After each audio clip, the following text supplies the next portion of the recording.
Ronda Rousey is this is gonna sound silly, but I'll explain even though this is rapid fire.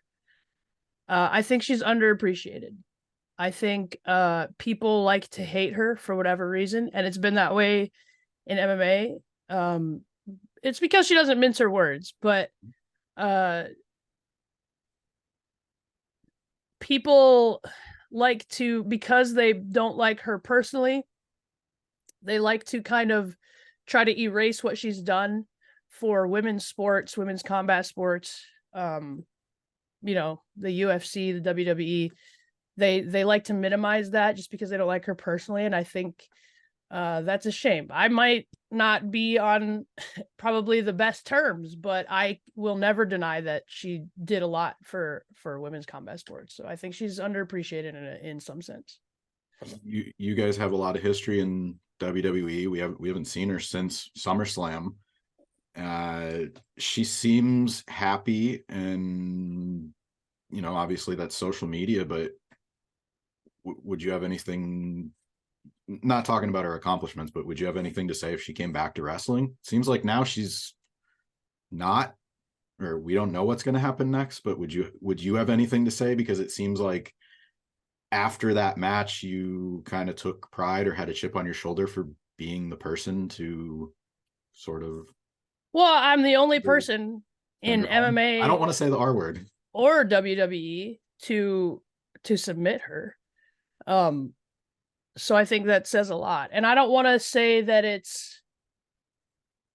I think when you look at someone like Ronda, obviously she's mentally tough. She's physically capable. I don't think it's a thing where like I beat her and broke her into retirement. I know that you were sort of insinuating that, but I think it might be a thing where it's, look, me and Ronda, she's one of the closest friends I've ever had.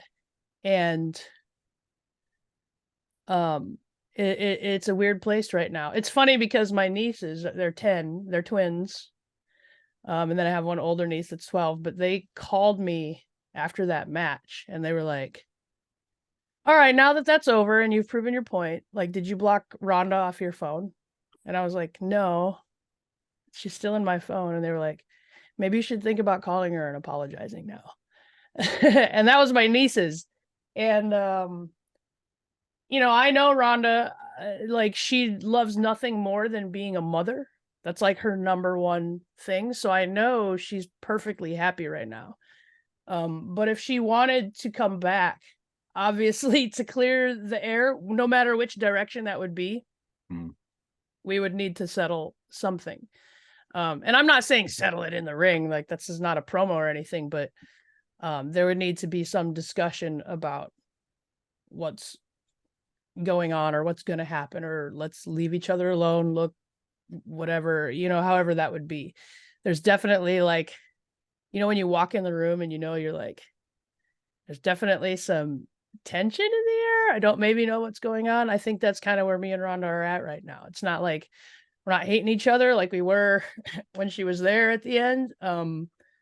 We have a lot of history that means a lot. But we can't just ignore what happened at the end either. So I didn't want to insinuate retire because you know how that goes in wrestling. Yeah. But it's amazing how insightful and inquisitive kids are. So yeah, I know. I love talking to my nieces because they really like, sometimes in wrestling and fighting and whatever, we get so entrenched in what we're doing that we just forget the easy path, right? Like, my favorite thing, my sister always sends me a video of my nieces watching me wrestle and just hearing their comments like, well, why wouldn't she just do this? And I'm like, oh yeah, why didn't I just do that? That's obvious. You know what I mean? So I really like their insight, but it was so simple to them, just call her up and apologize. It'll be fine.